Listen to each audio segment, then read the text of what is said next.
this is the place you've been hearing so much about, the jungle. It's hot, it's sticky and uncomfortable, full of insects as well as the enemy. You can take care of the enemy. Your weapons and equipment are the best and you know how to use them.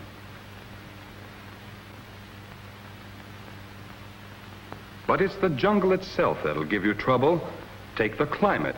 It's really hot down here, and if you don't take care of yourself, this is what can happen. They call it heat exhaustion. You feel weak, tired, worn out, and you're sweating like a horse. The old legs just won't move. You may faint. You may have muscle cramps. You're low on salt. You've sweated most of it out.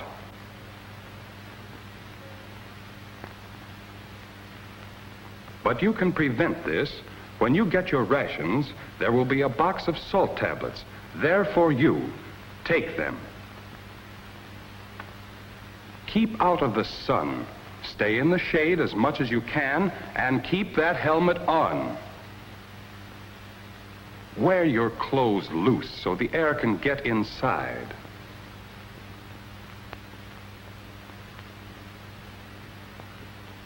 The climate is something about the jungle you can't see, but the fly is a jungle pest you can see. It looks so small and harmless you think you don't have to worry about it, but you do. It breeds on filth and carries germs on its feet and in its mouth. These germs cause dysentery. This man is having severe belly cramps from dysentery. There's only one way to avoid diarrhea and dysentery. You've got to keep things clean and sterilized. No open plates of food for flies to leave their germs on. But dysentery is persistent. You've got to observe precautions all the time or it will get you. A little dirt, grease, or soap left in a mess kit can cause diarrhea or dysentery. That's why there are 3 cans used. 1 of hot soapy water and 2 of clear boiling rinse water. And I said boiling. Never assemble a mess kit until it's dry. The best way to get it dry is to let the air do it. And never leave open garbage for flies to breed on. Here's another place which can breed plenty of sickness if you're not careful. That's why you dig a straddle trench. Dig it 1 foot wide, 30 inches deep, and 6 to 8 feet long. That's where the flies pick up dysentery and diarrhea germs if you let them get at it. So when you're through using the straddle trench, cover your trail behind you completely. And when alone, dig a cat hole and be sure you cover it completely after using.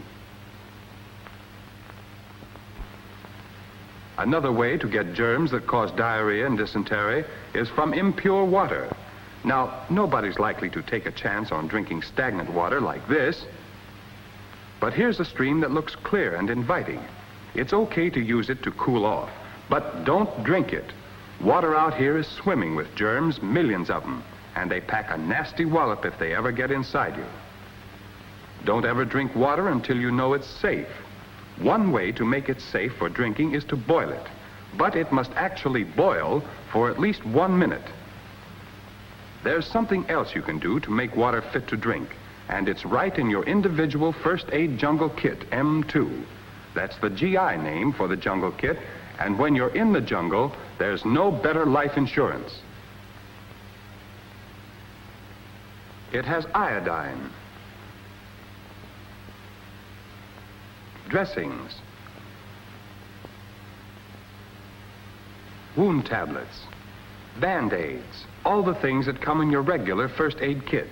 But it has other things too, mighty important things if you want to stay on your feet. It has insect repellent to stymie those mosquitoes and crawlers, Atobrin tablets to keep you from folding up with malaria, a solution in case your feet start blossoming out with athlete's foot. And that's something else I told you about to make your drinking water safe. A bottle of tablets which can mean the difference between a healthy soldier and an unhealthy one.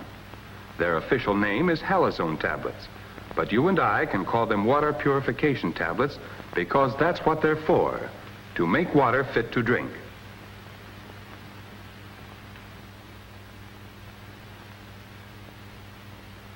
Two of these tablets are needed to kill the germs in a canteen full of water.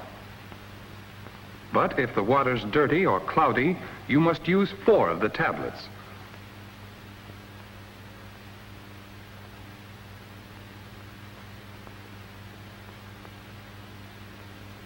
Only after half an hour is this water fit to drink.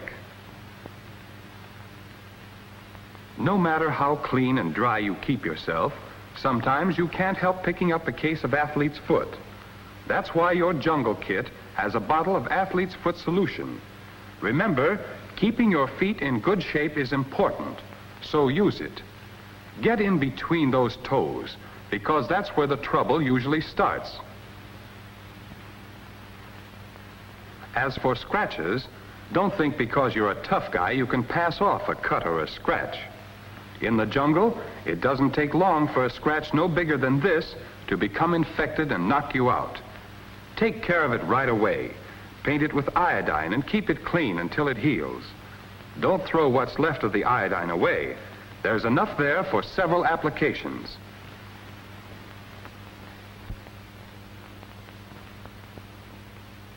Your kit can also lend a hand if you run into something more serious.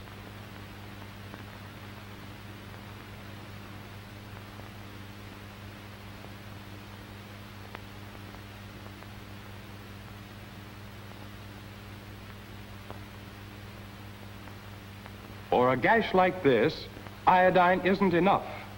The thing to do here is stop the bleeding and use the dressing in your kit.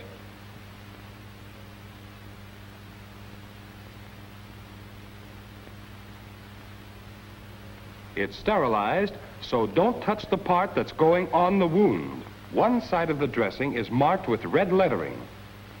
Take care not to put that side against the wound. In a spot like this, there's so much danger of infection, you can't afford chances. Your jungle kit has a packet of wound tablets, and the packet has instructions printed right on it. Read the instructions. They tell you to take all the tablets with plenty of water. And, of course, make sure the water is pure.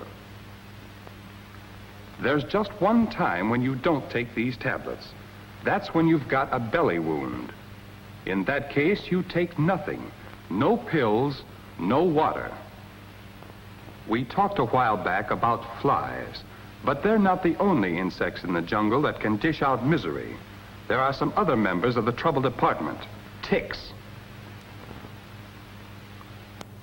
centipedes,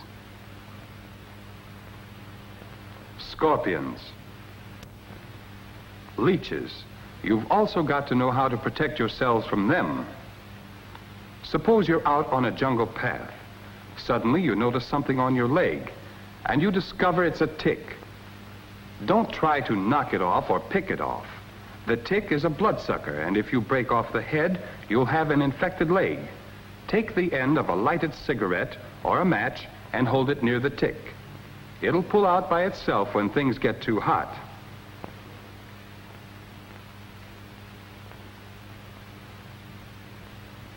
Then out with the jungle kit. You open this new iodine container by simply pulling the string which cuts the seal.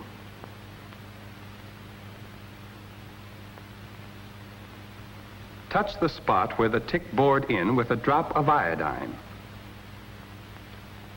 Wait until the iodine dries.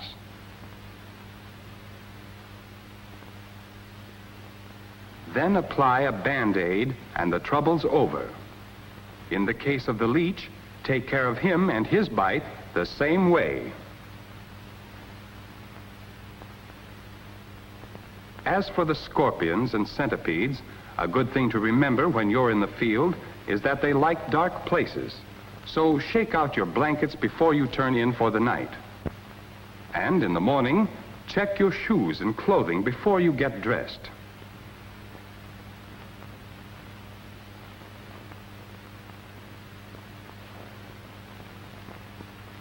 But these are minor leaguers. Here's the baby you've really got to be on the lookout for. Recognize it? You bet you do. This mosquito, though small, is mean and dangerous, and it's the female of the species that dishes it out. She's called the Anopheles mosquito, Annie for short. Out here with breeding grounds like this, she's more of a menace than the enemy. Only she tries to kill you with malaria instead of bullets. Malaria, the greatest cause of casualties in the jungle. In some places, 10 times as many casualties have come from malaria as from combat. So don't underestimate it. Annie picks up her tidy package of germs from natives or anyone who has malaria in the jungle swamps and carries it around in her body. Then, if you let her, she sinks her biter into your arm or any place that's exposed and injects the malaria germs into your bloodstream. And she can bite through clothes, too, if they fit too tight. But we said, if you let her. Don't ever forget that you can prevent malaria. These head nets will keep mosquitoes off when you're going out on night patrol.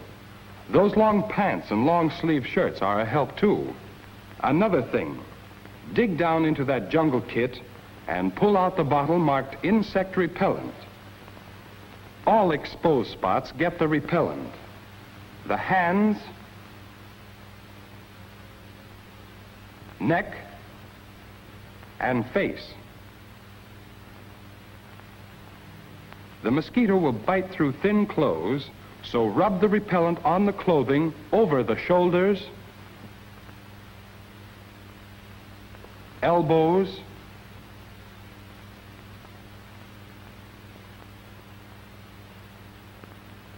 knees,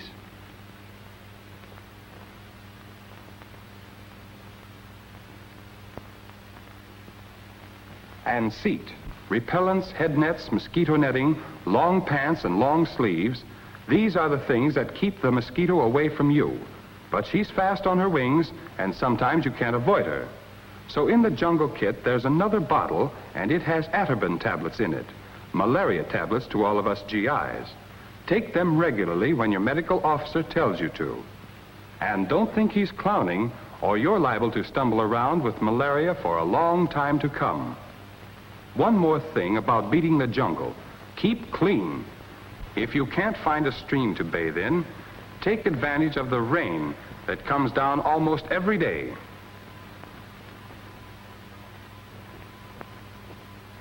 Get those spaces between the toes, the armpits, the crotch. Keep yourself dry. Use plenty of GI powder under the arms, on the chest,